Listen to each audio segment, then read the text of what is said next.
great for America in pointing out how these black coaches and these black players are overlooked. And now you see a lot of black players becoming coaches and going into coaching. I'm looking at some of these guys for America.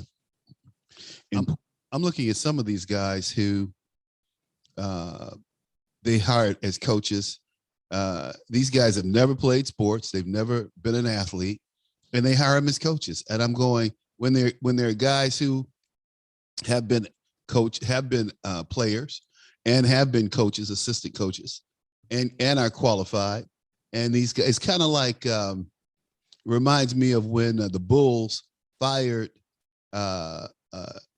Phil Jackson and hired this guy from Iowa State, this coach from Iowa State, because he was the general manager's friend.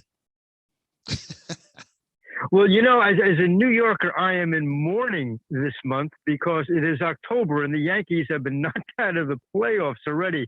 It's fascinating with all the money that the New York Yankees have.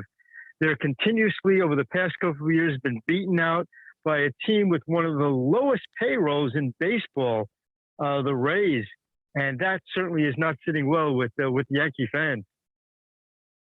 Well, it may not be, but to live in New York, man, you got to have a lot of money. I mean, we had a pay differential at HP, and it was really interesting in that, we had pay differentials around the country. If you lived, Northeast, if you lived in northern, what's that place? Northern California, we had pay differentials. And you got paid based on the area you lived in, and you got, comped. So when we lived in San Diego, we got paid less money because the cost of living in San Diego was a lot less than living in the Bay Area for doing the same job and having the same ratings.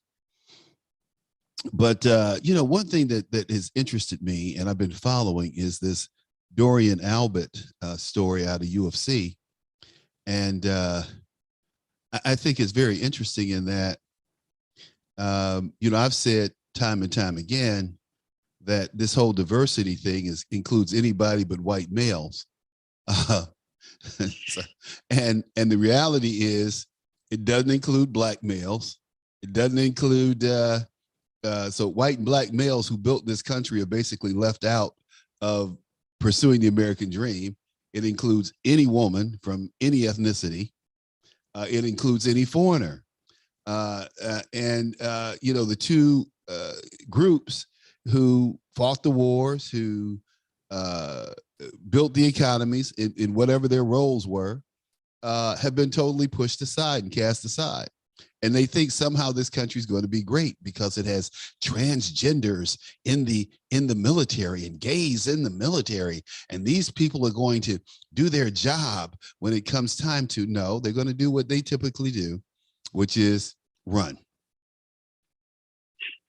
Well, what's kind of fascinating, if you look at the whole activities of the Biden administration, Charles, if you had designed a platform to screw America and Americans to the wall, you couldn't come up with a better platform than what the Biden administration is doing. Look at the latest.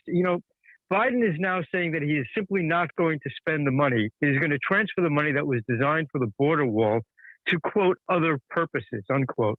Now, I seem to recall candidate Joe Biden saying that when Donald Trump wanted to transfer money from the Department of Defense to the building of the wall, he said that was illegal. It was unconstitutional. He tried to make a major campaign issue out of it.